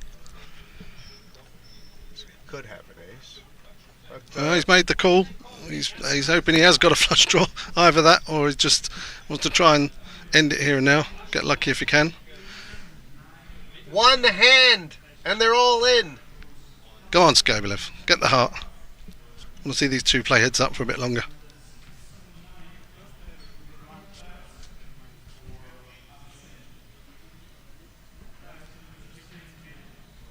He's not in bad shape, Skobelev. Look, 44%. It's nearly a flip.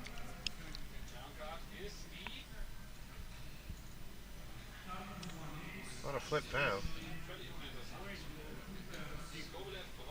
Needs a heart. Can't hit the 9 of hearts. 10, maybe.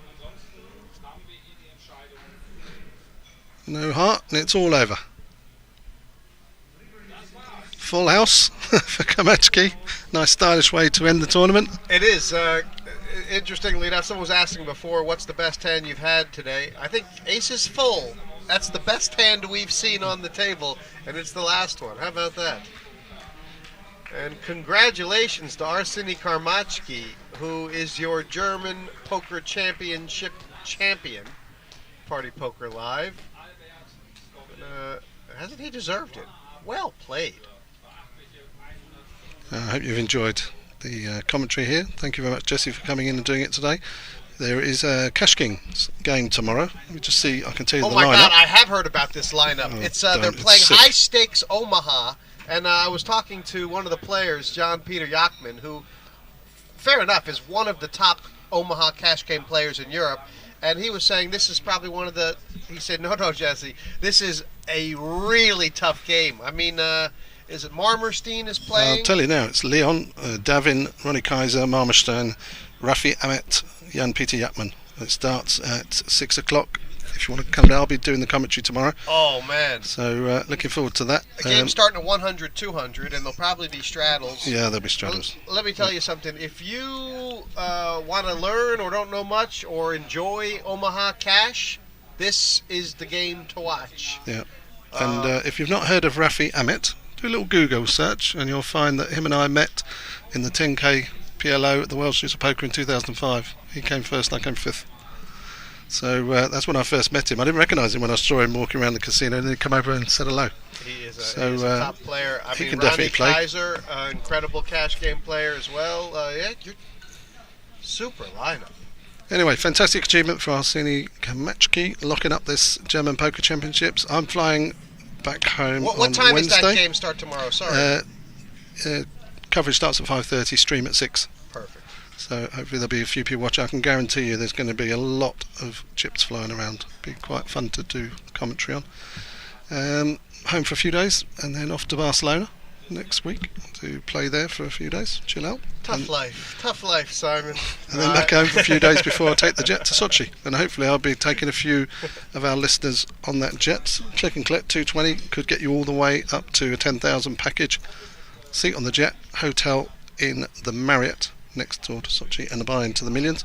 And as Jesse's already pointed out, I can guarantee you it's highly unlikely there is going to be enough players. So it's going to be an awful lot of qualifiers, quite a soft field. Get yourself over to Sochi and make some money. $1 million guaranteed for the winner. I'll tell you everything else tomorrow at 6 o'clock. Tune in then. Bye for now.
One tournament I'd recommend that every poker player, if possible, can go to is a Caribbean poker party in Punta Cana.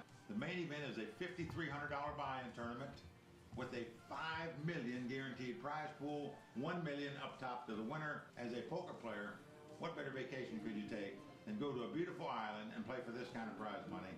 I'll be there. I hope you're there. Check it out on Party Poker. You can win entries and packages to this tournament. Check it out.